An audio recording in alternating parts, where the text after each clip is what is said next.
What is up? We are back in the studio this week. Kind of a Thanksgiving episode.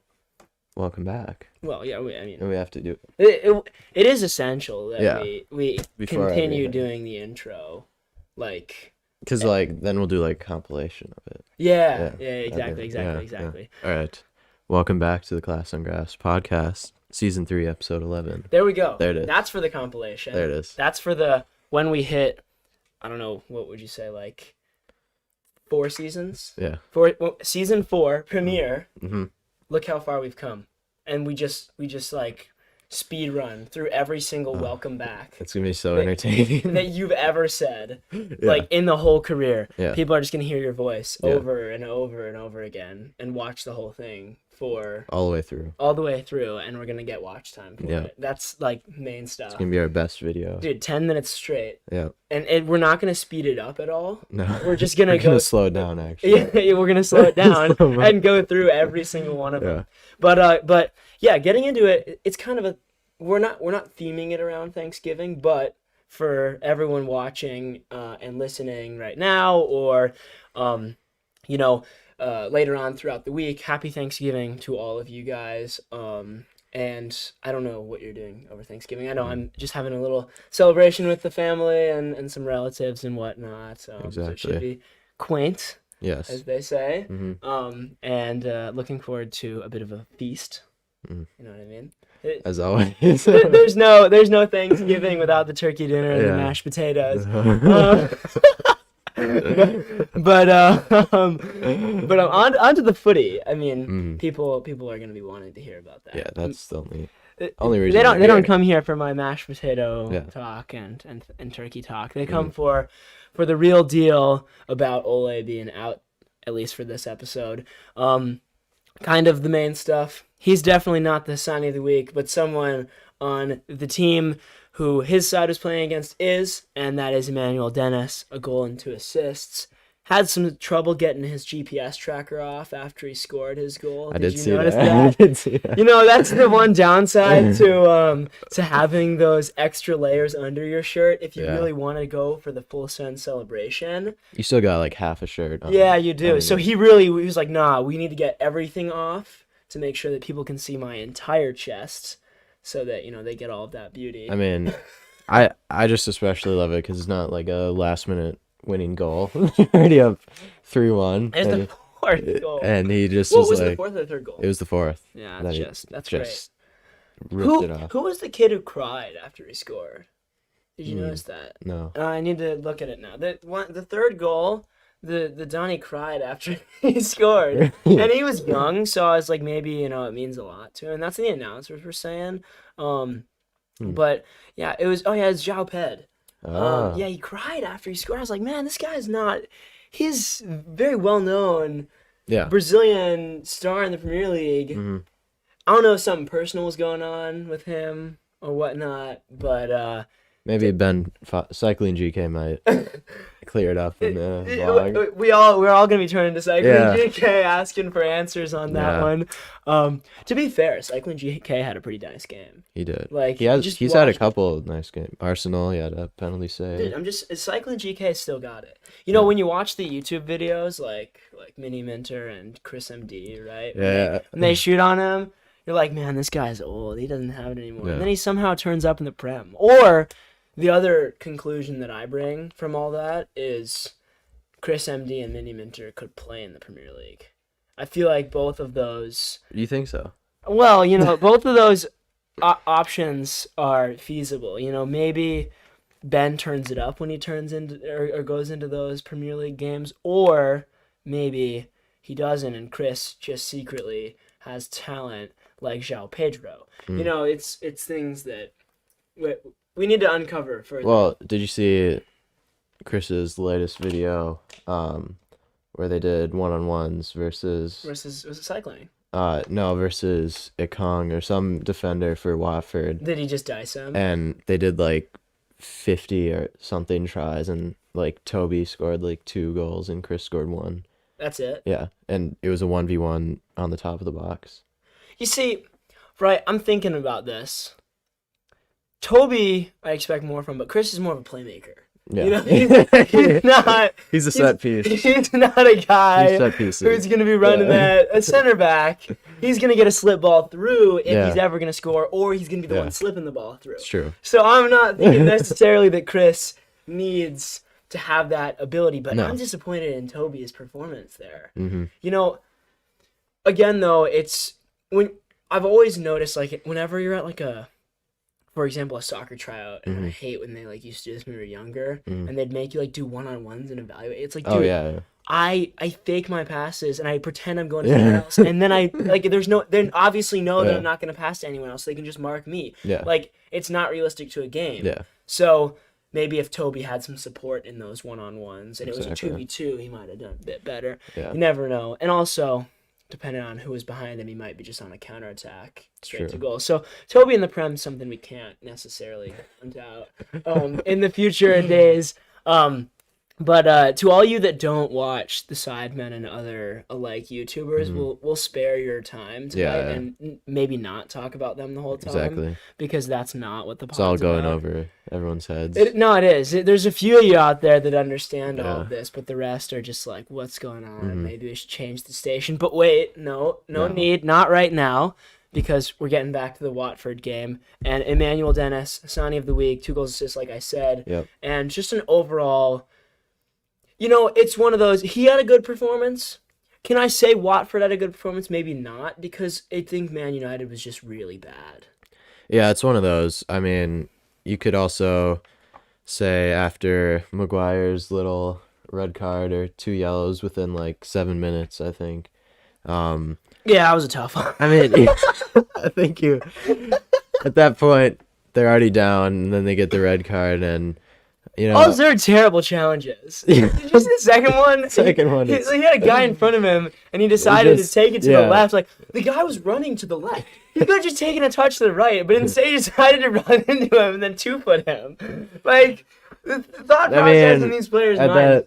At that point, you kind of have to say your goodbyes to Ole. Oh, yeah, totally. Even before the game's even over. I mean, Van de Beek with his first goal, right? First goal for me? No, right. So I was gonna say, Van de Beek. So if I were to say two players from the United 11 that actually had an okay game, would be Ronaldo and Van de Beek. Not just because Ronaldo provided the assist, but like Ronaldo actually was fairly dynamic and got in good positions, and Van de Beek as well. Like, did a really good job not only finishing that goal but playmaking and had good touches on the ball and whatnot. So overall, like, it was a decent game for him, but.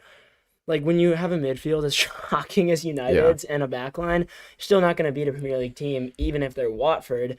And, like, bro, did you see Fernandez on the first goal? There's a throw-in. Fernandez, he just, like, booted it straight back to De Gea. He went for, like, a huge... full volley. Full clearance, and it just went 20 yards in the wrong direction. So, I mean...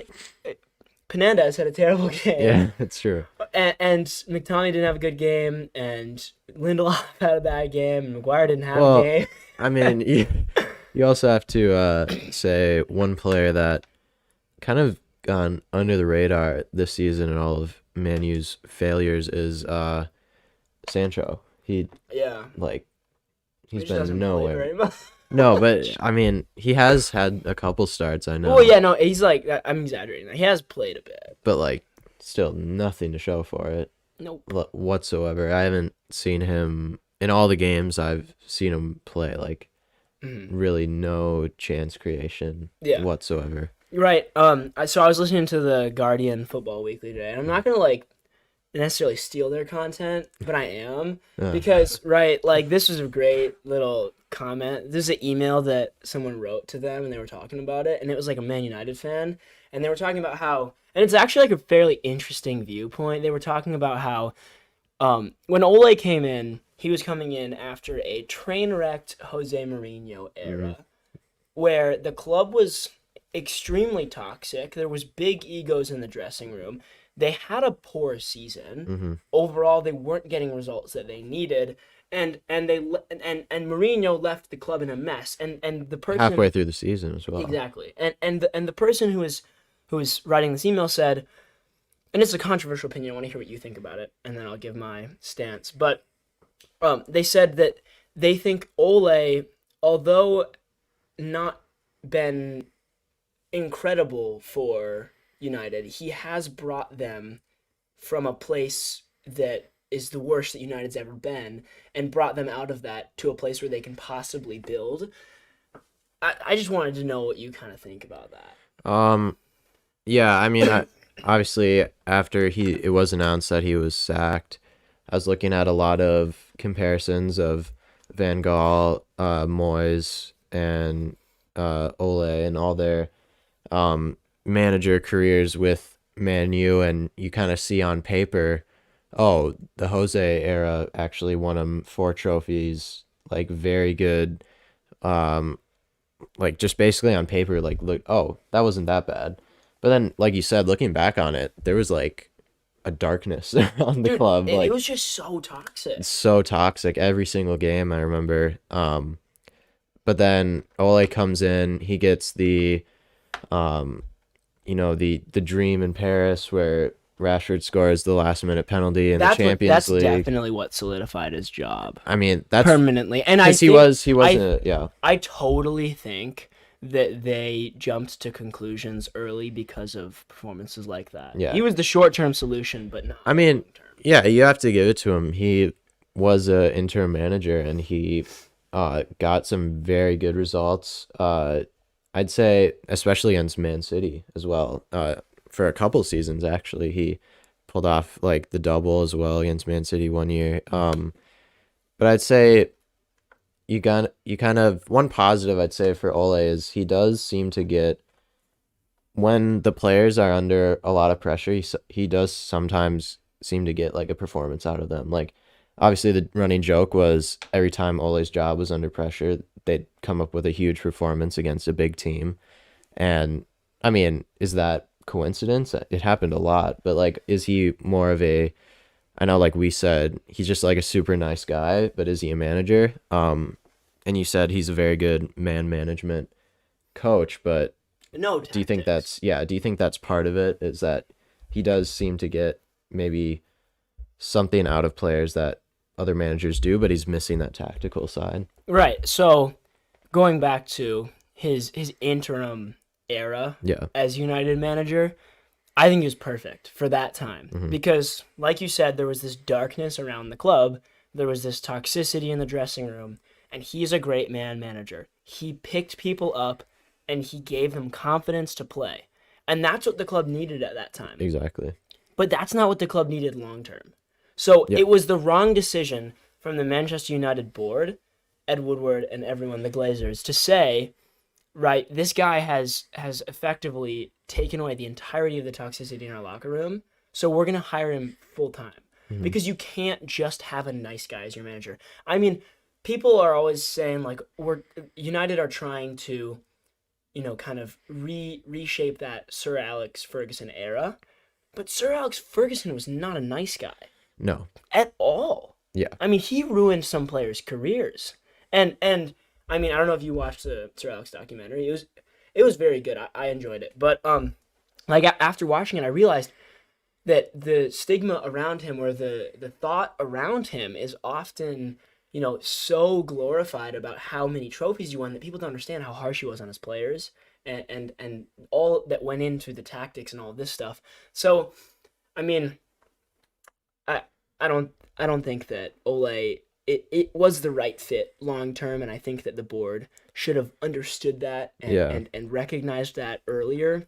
And then, I mean, like you said, they constantly saved him during the last game that he was going to have, and then they would win like 5-0, and it's like, what's going on here?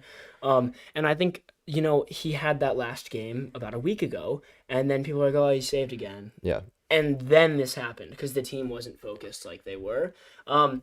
But yeah, I mean, he just needed to go.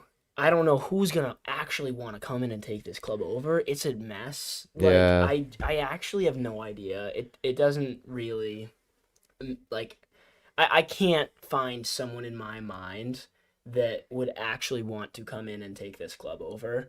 Maybe Ten Hag, like, I don't know. I mean, speaking of Ten Hag, I saw a video today. A reporter asked him about the job, and he gave the typical manager response saying, I'm focused on my team. We're very focused on winning the league, all that. Like, and that's my goal right now.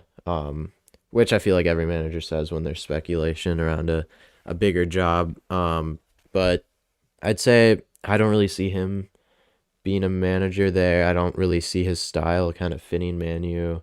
Well, they don't have a style. Exactly. That's the biggest Yeah, problem. exactly. Ole kind of got rid of any style identity in their play. Yeah. Even Now it's just a club. yeah, and then I mean you could say maybe Zidane, which I think every Man U fan wants, but I don't really know if he like I feel like he's gonna well just because of the Real Madrid kind of era, and they've had some toxic years. You kind of feel like that might come back with Zidane going to Man U, but that's just my opinion. Even though he is a very successful coach. The biggest problem that I see that Manchester United need to fix is they need to move on from the Sir Alex days, because this is a very debated topic of conversation, but I am fairly confident that people don't understand the amount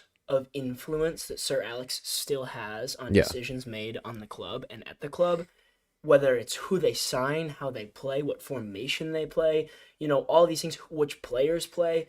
I guarantee you, and this isn't like a fact, but this is what I'm like with all the investigating that I've done personally. This is how I feel, and I think that every manager that's come in, except for Jose Mourinho, has kind of been a puppet to Sir Alex and what he wants.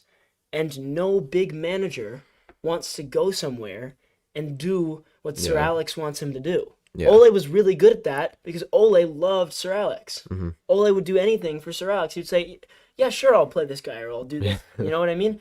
And I think that the days of them respecting Sir Alex like that need to go. They can still say he was like the best manager you've ever had. He's maybe one of the best managers ever to live. And like he's done all these great things. We reminisce over the great times we had with him. But now we have this new manager, and this new manager is the person that's making the decisions for the club, and this new manager is the one who's going to make the club better because the club is in an absolute void of disaster right now. Mm-hmm. Like it's ridiculous. So they need to fix that before they're going to be able to sign someone like Zidane, because Zidane's not going to come in and say, "Oh yeah, Sir Alex, what do you think I should do?" He's going to do what he wants to do. But I mean, he will have arguably his best, like top 5 best players he's ever coached with Zidane? That team. Yeah, he'll have Varane and Ronaldo.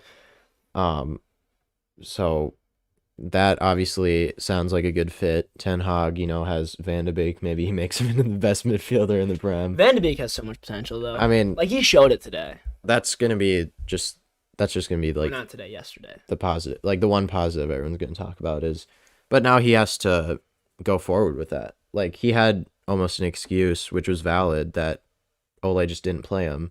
But now Van de Beek will obviously probably get more playing time. Well, it depends on what they choose now, because like I don't know if you've been following it a lot, but everyone knows Ole's out, but people don't understand that nothing's changed other than Ole's out. So the club has not changed any of the backroom staff at all. And I think they're planning on keeping Michael Carrick. Keeping him for the rest of the season. Yeah, they're planning on keeping Michael Carrick for the rest of the season. Which they did with Ole. Which is a stupid idea because, people think that this is some, like, big thing that's going on in the club, which I completely agree with. But then if you just take Ole out, then you're not really removing the root of the problem. You're just taking away one person who's, like, kind of helping the problem continue. But if you want to fix the problem, you need to put someone in that spot with power to say, no, none of this can happen anymore. Because I don't know if you heard De Gea's interview after the Watford game, but he literally said to the press, this is before Ole was sacked. He said to the press,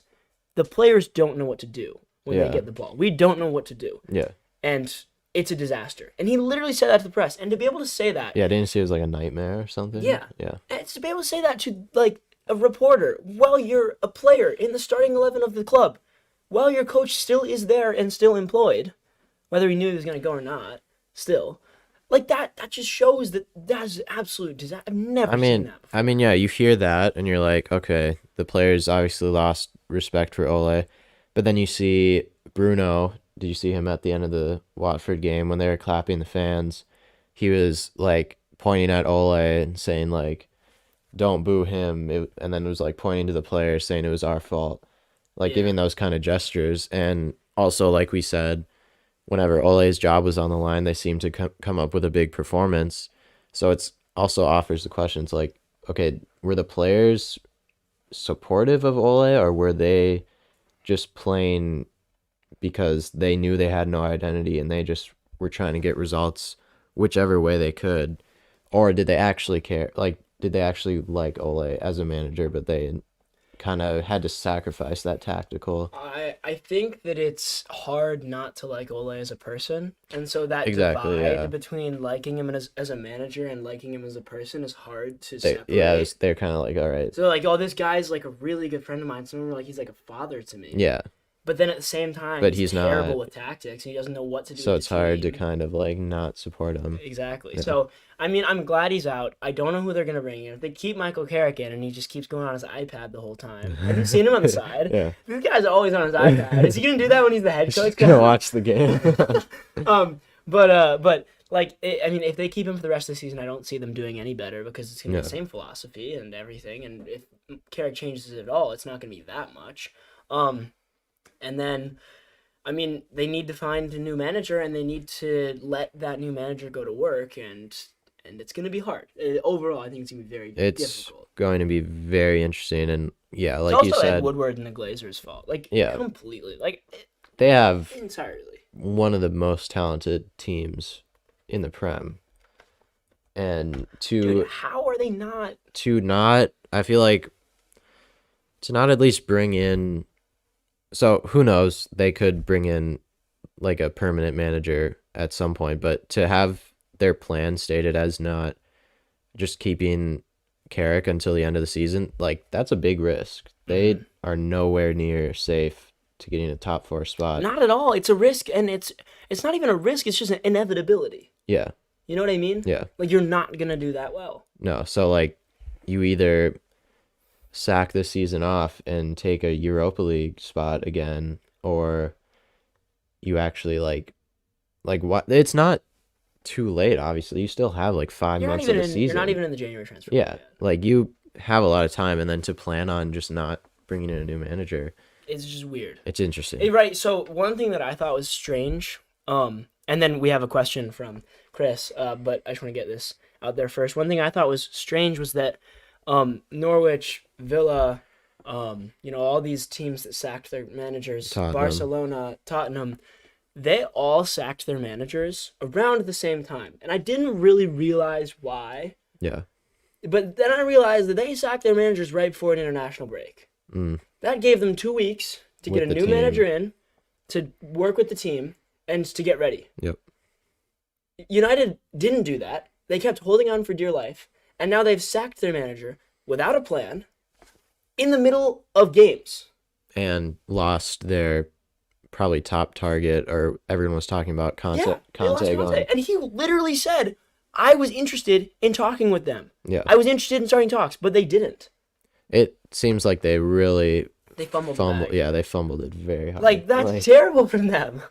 I don't even know what to say. The question from Chris is, how much of this problem is leadership versus lack of chemistry with the addition of Ronaldo? Young players like Greenwood, development being hampered, and others like Rashford's time limited, not to mention the Bruno drop-off. So, Well, I've noticed the Bruno drop off from my fantasy team. yeah, that's another main... Captain Bruno is is not picking the up move a over the past 10 weeks. solid 2 points per week, but I think that there is a lack of leadership, which results in a lower down lack of chemistry. Like, without leadership, and I'm not talking a captain, although I don't think Harry Maguire is your captain, but I'm talking about your manager and your chairman of the club and all of these things, right? Without them making the right decisions and supporting the development of the football club, you're not going to have chemistry, and you're not going to have a team that has an identity. Right, I think everyone keeps going back to the identity of the football club. they don't currently have an identity, Mm. and that you don't know what they're going to do. And I mean, you look at teams I mean, this is a fairly biased example, but I think it's valid. You look at a team like Brighton. Over the last 3 years, I think Brighton has developed one of the most distinct identities in the Premier League with Graham Potter. Yeah. You know how Brighton's going to play, and you also know that every player on the field, when they step on the field in a Brighton shirt, is going to give their all for the team in the way that the team plays. They're not going to have 3 players trying to play quick counterattack, 4 players trying to possess the ball, and 1 player trying to boot it down the field. They're all on the same page. Yeah. You know what I mean? So I think that it, although it is a fairly biased example because I'm a Brighton fan, I do think that if you want to have a good football club, you need to have a uniform identity, which is started with the ownership and then brought down through the coach and then in the team. And Man United don't have any of the top 2 pillars, or you could say the bottom 2. Yeah, and obviously identity comes with time as well. Potter has been there how many years? 4 now? 3. 3. Ralph, at least for like going off another personal experience, he's been there as well for 4 or 3 years, and he obviously, when you think of Southampton, it's pressing now, and that wasn't the case 5 years ago with Koeman or someone. But he has brought that in, and now every time we play a Big Six team, the commentators are like, oh, you know what they're going to do? They're going to press high up. And St. Paul Browns even said Burnley identity. Exactly. Burnley have a clear identity. Yeah. And it might not be the style that City people have like a clear to watch. identity. But if you're better off having a clear identity that is crap football. Yeah. Than having no identity. They stay in the Prem. Yeah, exactly. They stay in the Prem, and their objective isn't top 4 because they know the players they have on their team. Yeah. So they're meeting their objective. United with the talent they Look have, at the talent United has, and they're finishing around teams that are just nowhere near the level of talent. Yeah, there's never been a successful team relative to their size that has not had an identity. Yeah.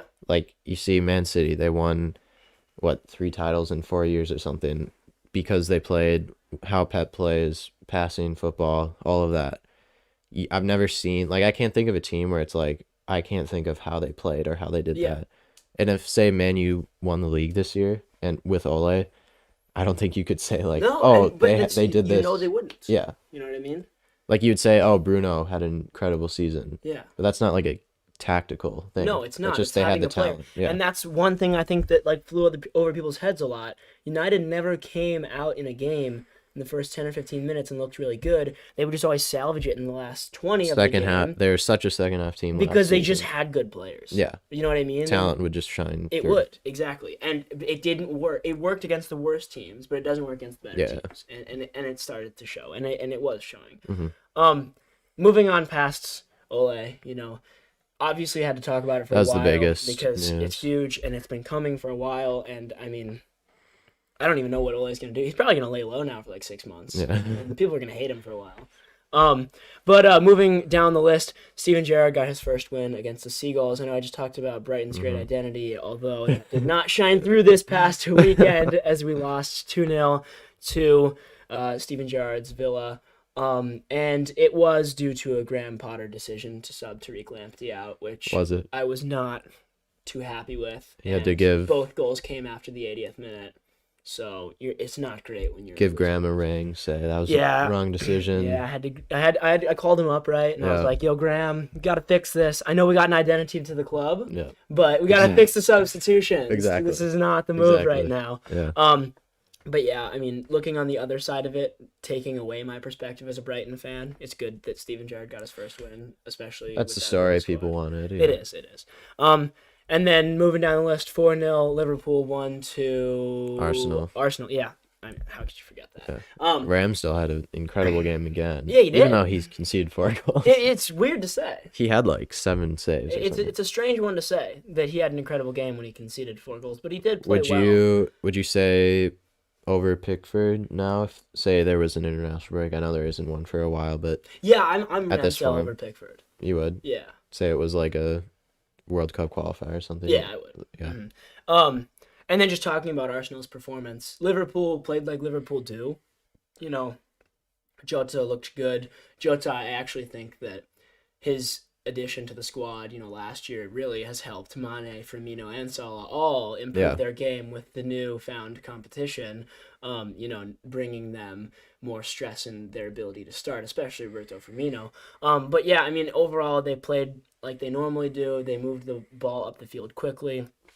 And they countered on Arsenal, and it wasn't even like, it was weird. It wasn't like huge counters. It was like Arsenal were just passing the ball around in their own box and then made a mistake. Yeah. So it was a weird one. Arsenal, I felt like if you were to describe that game in like two sentences, you'd be like, Arsenal kicks the ball around their half, then decides to boot it up the field and loses it. Yeah. You know what I mean? Yeah. And Liverpool come back and score. So, I mean, I think quality just kind of came through that game. Yeah. Like, I never really saw watching that game Arsenal were going to get anything out of it. But I was maybe hoping just for a 1-0 loss. I was not expecting. Well, I feel bad for Ben. Yeah. No. And he's a been former Seagull. A former Seagull himself. Yeah. He's been doing well throughout the season, to be fair to him. Arsenal were on a win streak. They were. I don't remember how many. It was like 6, maybe. I think it was 10 or something. Really? I don't know. It was a lot. But yeah, I mean, he was doing really well. And I was happy for him. But the other thing that I think is good to mention is that this Arsenal squad needs time as they're so young and developing. Well, Arteta just talk about another manager. He's just up and down. He is. He's really. But I think that is more due to the age of the squad. Yeah, it's been a more consistent season, I'd say. Well, yeah, it's just barring the start of the season, and then he had that this last game. Yeah. It's been a fantastic. But you're not expecting to win every game. No, that's you can lose to Liverpool. Okay. You can lose to Liverpool. You just got to bounce back. Yeah, the score line obviously is not flattering towards that Arsenal side, but if you just look at wins and losses, I mean, it's not a terrible season right now for Arsenal. You can lose at Anfield. Totally.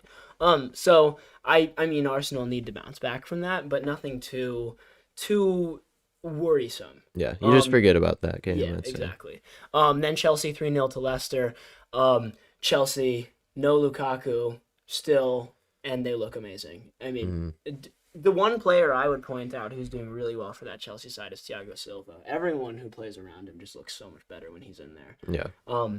But yeah, I mean, 3 good goals, and the third one, obviously, coming from Captain America. I mean, well, okay, the weirdest thing I saw today was Fabrizio saying... Fabrizio never lies. Did you see he, I don't know what podcast or interview he was on, but he said recently that Xavi is a big fan of Pulisic.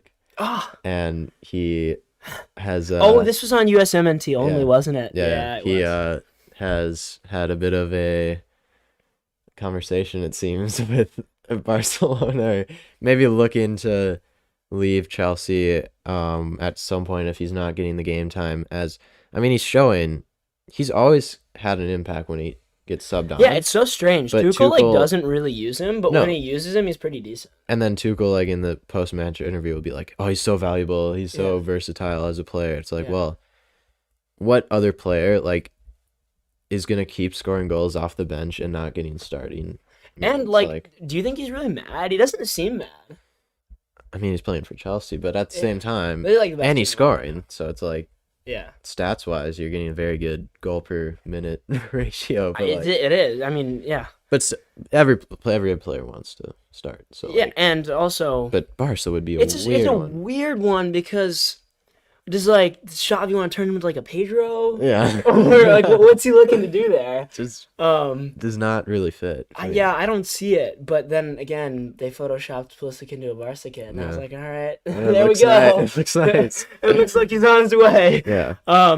But yeah, I mean, Chelsea looked good in this game. I mean, Conte had a screamer, Chilwell had a solid game. Both former Leicester players, so yeah. I mean, Leicester have been also under the radar, kind of not great this season. Yeah, well, for their standards. Harvey had a great goal last week. Yeah. Remember that one? Yep. That was good. I rate Barnes. Vardy's been decent. They had an offside goal that was disallowed from Lookman. Yeah. And they still can attack, but yeah, it wasn't a great game. But again, you're playing Chelsea, and Chelsea are just so dominant. So yeah, they're 12th, 1 point below Southampton. So Yeah, that yeah, gives yeah. you some perspective. Yeah, but right, Southampton are insane. Yeah, exactly. But I mean, like we said, they've been top 4 like the whole season, the past couple seasons, and then drop out at the end. But like, I don't know, we're not seeing those big upsets that we see usually every season from Leicester. Like, Man City, they won like 5-2 last year or something. So I don't know. We'll see. Is Brendan Rodgers maybe looking towards the Man U job? That is what I was going to say. There's a chance there. Yeah. Before we move on to the City-Everton game, do you want to go through the comments right now? Brian said the difference is those teams with identity, Liverpool, City, Brighton, Burnley, Wolves, Southampton, like every other team in the Premier League, play together as a team. Yeah, I mean, it's not... Identity kind of corresponds to team culture and team play, right? Identity means everyone is involved and everyone has a part to play. A role, How big that part is does not matter towards the identity. You might have a left back that doesn't have a huge part, but he plays his part, and that contributes to the team. So yeah, and then the other one was Manchester United is a collection of great individuals who don't play well together. Yeah, exactly. So could Brendan Rodgers salvage that? I'm not sure he's the man for the job. I don't. I mean, but no one is. No, like you said, I no one, can't think of a single person. Yeah. That would be the man for that job. Even like Conte, looking back on, we were like, yeah, he's probably the best replacement for Ole. But even now, I'm like, would he be though? Like, I feel like he'd bring that toxicity back. Like, yeah, it's just I don't know, man. I don't know. You know what I think? Just get the whole board out. Yeah. The entire board. All players too.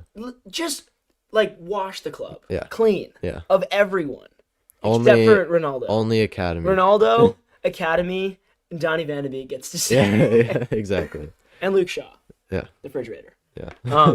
But yeah, I mean, if you're listening right now and you're listening after this was recorded, you're not live, send us a DM or something along those lines of what you think or who you think should replace the vacant Ole spot. Yeah. And we can talk about that next week, unless something has arisen, which is very likely to have happened or to happen. But yeah, moving on to the City-Everton game. City win 3-0. Let's first just talk about the Cancelo assist. I mean, talk about a player in form. It was incredible. Yeah. It was unbelievable. How many assists does he have this season? It's got to be I'll check, but it's got to be double digits at this point.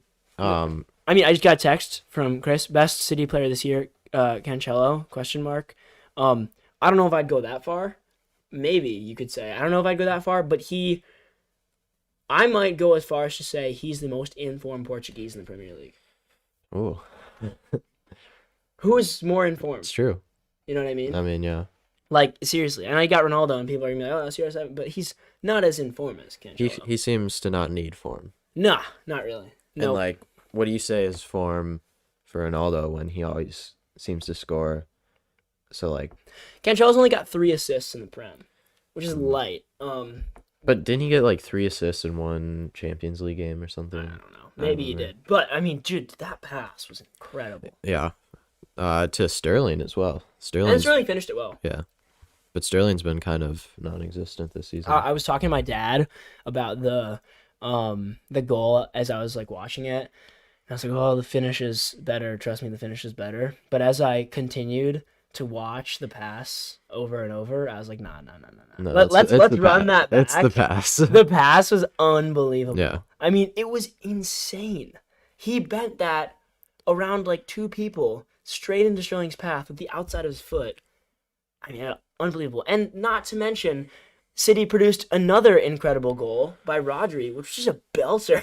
I mean, he hit that with all of his power. That was like a 30 Fabinho strike. Who would you take? Unbelievable. Fabinho or Rodri? Fabinho.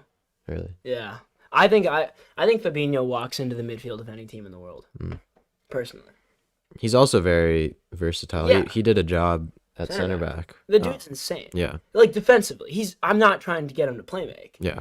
Like if you're saying does Fabinho provide you assists? No way. But, as long as does he's Rodri really in that team? Rodri is more of a I think connecting. Rodri is more of a he's like if you like morphed and like a little worse version of Xavi when he was younger, and then Fabinho. Yeah. Like a big Xavi. You know what I mean? Yeah.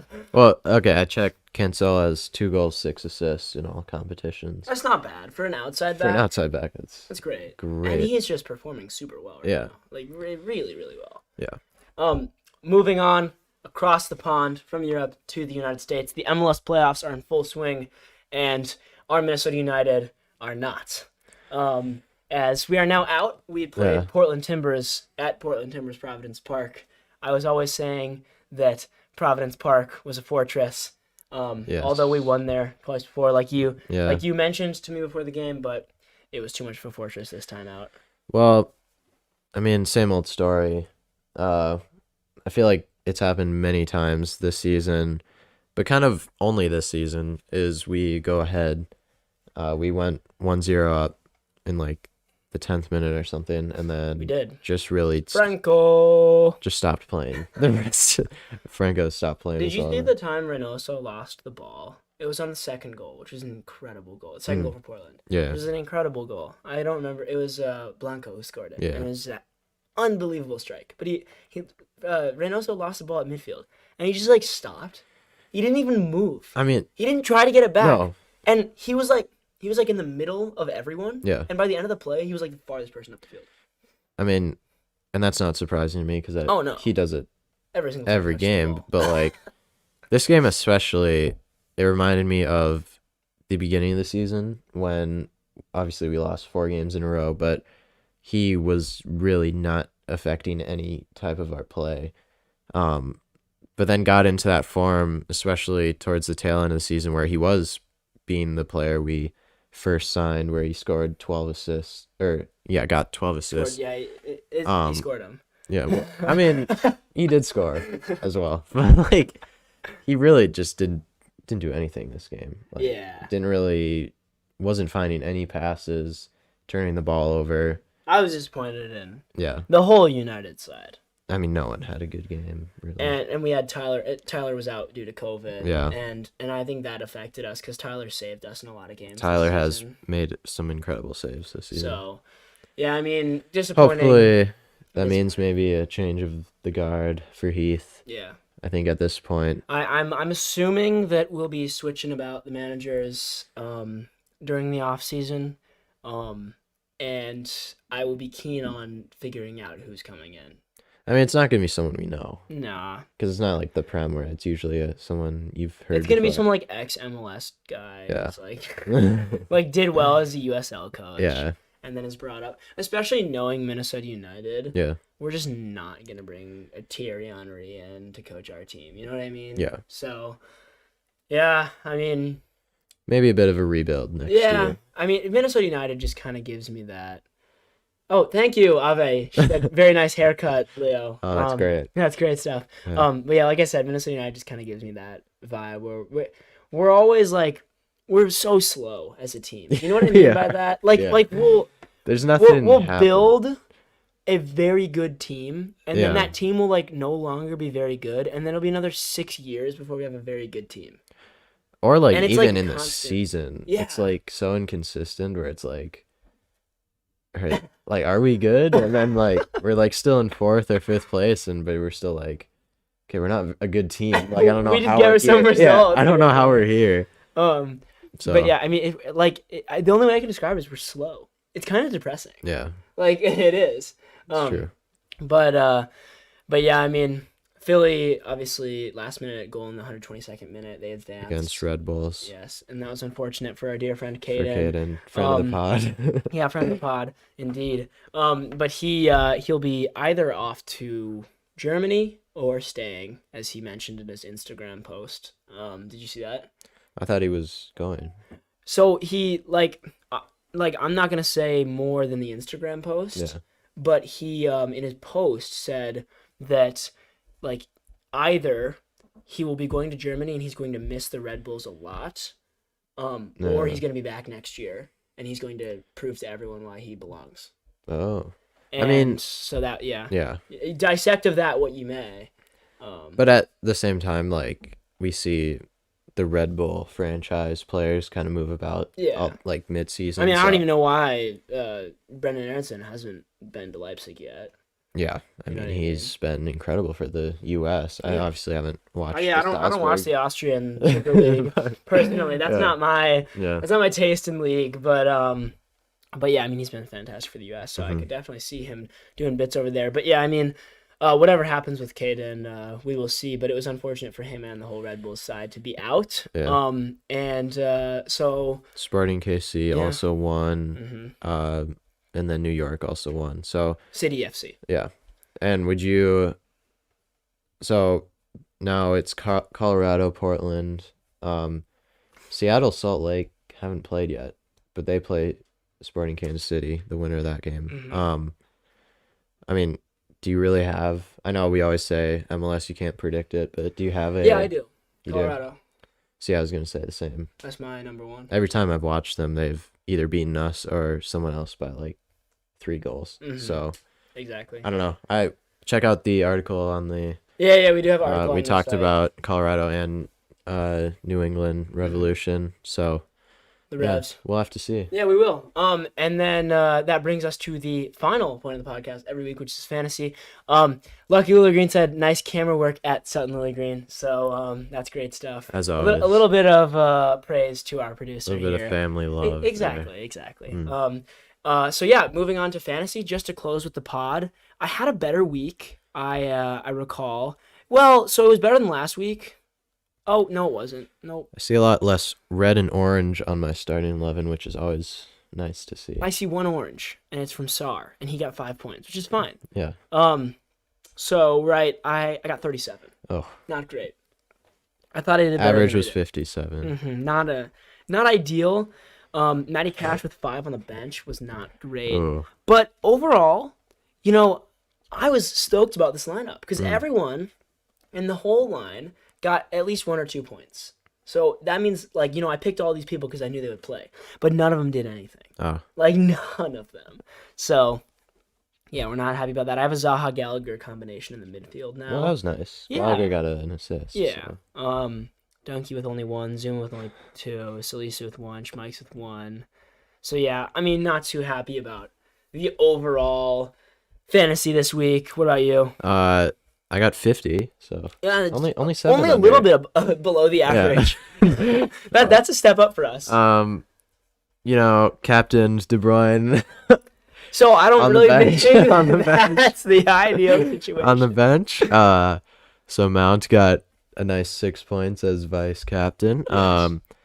Points leaders were my striker duo Pookie and Che Adams with 8 and 9, which went head to head and both scored, which was nice to see, but we did lose that game. But moving to the draft, we both actually caught some dubs this week. I see that now. Yes. Just checking. So I had 44 points, beating Patrick 44 to 30, which puts me in 6th out of 10. Bumps me up 3 points. I'm just above Patrick, so it's the battle of the 15 points. So I'm above him now with 18, and with another win, I could get to 5th. And then, yeah, you won as well. I won. I beat Paul 44 to 41. I'm at 3rd by 3 points, but out of the top 2 by 3 points as well. So I'm in very solid position. You are. Honestly, Pookie has carried both of my fantasy teams. He's a goat.